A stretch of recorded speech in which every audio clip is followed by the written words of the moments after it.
Diz assim: se... Você já viu um pastor redundante, sou eu, sempre eu falo isso porque eu acredito que isso é importante. Se é partícula de condição, você já sabe. Sempre que eu vejo esse se, eu vou explicar. Eu vou sempre falar, para lembrar você. Se vós, sinta-se agora eu, de palma em cima de você assim, ó. Eu aqui, de palma em cima, olhando no caroço do seu olho assim. E dizendo assim para você: se você estiver nele, ó. Se você estiver nele. E as palavras dele estiverem debaixo do seu sovaco. Não, se estiver dentro. Se estiver em você. Estiver em vós, pedireis tudo o que quiser e vos será feito.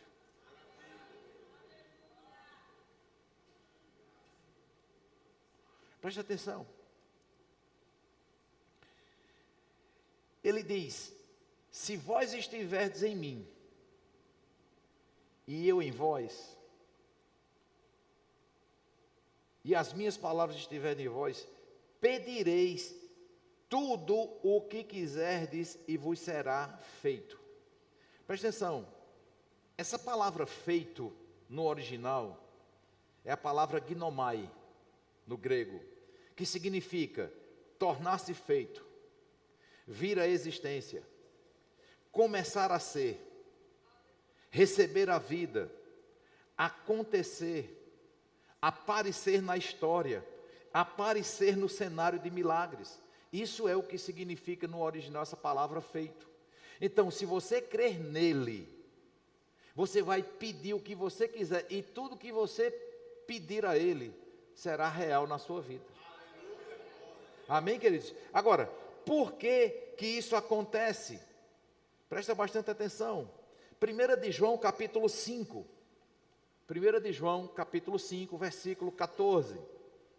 Eu quero lhe mostrar por que é que isso acontece.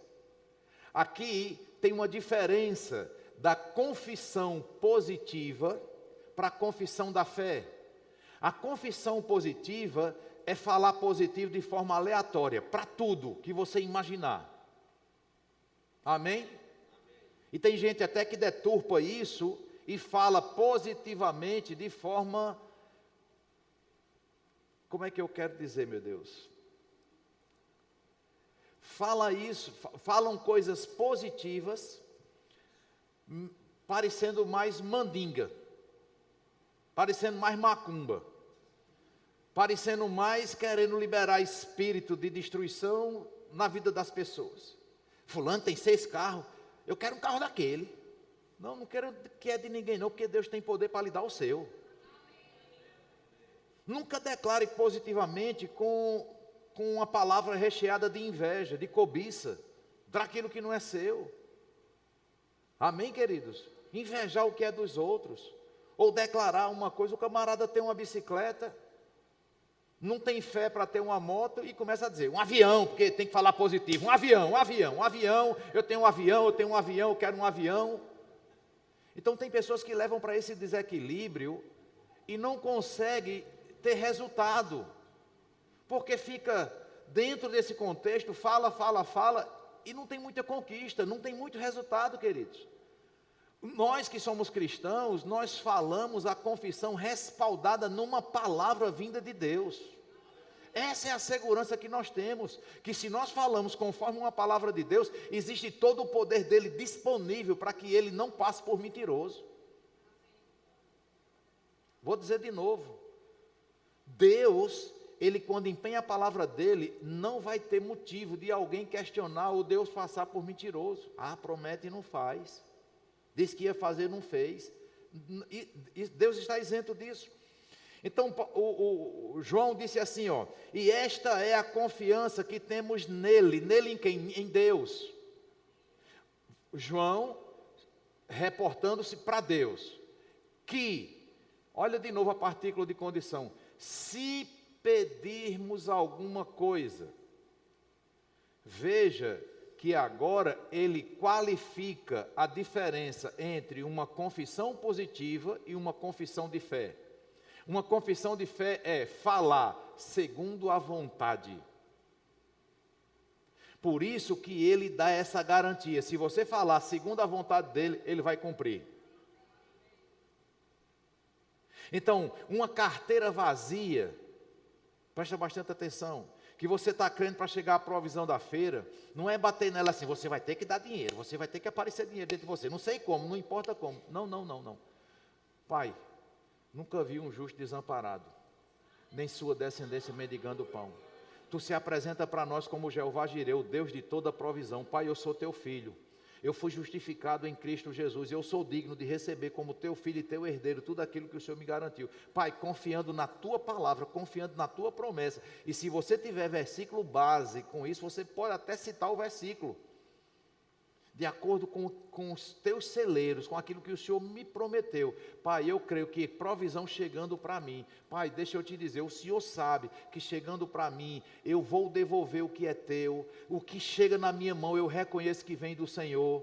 Eu não vou fazer de rogado, eu não vou ficar achando que é a força do meu braço, que é a minha inteligência, que é a minha capacidade natural. Eu sei que tudo que eu tenho, que eu posso e que eu sou, vem do Senhor. Então, é um contexto todo equilibrado, todo voltado para princípios da palavra, respaldado. Meu irmão, deixa eu te dizer, não tem como dar errado. Nós temos uma garantia celestial. Então, ele diz assim, se pedirmos alguma coisa segundo a sua vontade, ele nos ouve. Aqui existe uma sentença. Aqui está estabelecido, ele está dizendo, se você pede, segundo a vontade dele, ele te ouve. Você tem um filho, 14 anos, menino desenrolado, aí diz assim, painho, deixa eu dirigir o carro. Você diz, menino, não estou nem te ouvindo. Não vou nem considerar. É isso que Deus está dizendo, não é que Deus fica surdo, ele escuta, mas não considera para atender. Está fora da vontade, fora dos princípios, fora dos valores. Mas ele está dizendo, se você pedir segundo a minha palavra, eu escutei. Deixa eu dar uma boa notícia. Se eu escutei, eu respondo. Eu não deixo ninguém sem resposta. Versículo 15. E, presta atenção, até agora foi falando para Deus. Entendendo como Deus age. Entendendo o que é que Deus faz. Agora chegou a nossa parte. E é importante nós entendermos isso. E se sabemos que Ele nos ouve, por quê? Porque nós estamos respaldados na palavra, nós sabemos que aquilo que nós pedimos, aquilo que apresentamos ao Senhor tem base na palavra, aí sim, se eu sei que Ele me ouve, o que é que vai me garantir que Ele me ouve? Não é Deus dizendo assim, meu filho, eu estou lhe ouvindo. Não, é o respaldo na palavra. Já é suficiente para você saber, se eu estou respaldado na palavra, 100% de certeza, Ele me ouviu. Então, se Ele me ouviu, se eu sei, esse é o problema, que muitos não sabem se Ele ouviu. Porque não tem relacionamento com Deus o suficiente para nem saber se o que está pedindo é a vontade de Deus. Que muitas vezes, você quer que eu prove isso? Tem gente que está pedindo algo a Deus, que já é a vontade de Deus, mas quando está pedindo, diz, Senhor, se for da tua vontade, já não sabe que Ele ouviu, e nem sabe se é a vontade dEle. Na hora que diz, se sabemos que Ele nos ouve, é porque tem gente que não sabe que Ele ouve. Sim ou não? Então você precisa ter uma convicção, rapaz, o que eu estou pedindo aqui, não é vaidade humana não, ainda que sejam coisas naturais, porque Deus sabe das nossas necessidades, queridos. Então ele diz, se sabemos que Ele nos ouve em tudo o que lhe pedimos, sabemos que alcançamos as petições que lhe fizemos. Olha que palavra forte, petição. Se tiver alguém do direito aqui, vai saber o que significa uma petição. Qual é a importância de uma petição, o contexto, o conteúdo, como é que uma petição se apresenta diante de um juiz, diante da justiça. Respaldada de bases legais para reivindicar algo. Você está entendendo isso? Então, quando nós entendemos isso, queridos, a Bíblia diz que agora nós podemos falar de acordo com os oráculos de Deus. E o que é que nós vemos agora numa vida prática? Numa vida prática, nós estamos aqui porque cremos em Deus, sabemos que Ele nos ouve, que Ele tem o melhor para nós, mas a gente está sempre com uma confissão negativa na boca, sempre falando o problema. E aqui não é confissão positiva, não.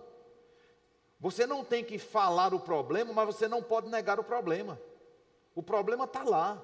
Só que ele não está lá para você descrever o problema, você vai descrever o que você crê. Você tem um poder de Deus criativo dentro de você. E você sabe que Deus já provou que é poderoso para transformar qualquer cenário. Então não é uma dor ou um caroço no braço.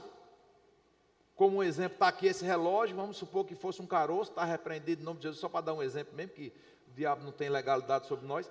Mas se fosse um caroço, não, aqui não tem um caroço não, tem um caroço, mas tem um poder maior sobre esse caroço. Eu já estou sarado em Cristo Jesus, é diferente. Uma realidade espiritual que faz parte do teu coração. Agora, quando nós pegamos a palavra de Deus, deixamos ela cair no nosso coração, aí a Bíblia diz que a boca fala do que está cheio o coração.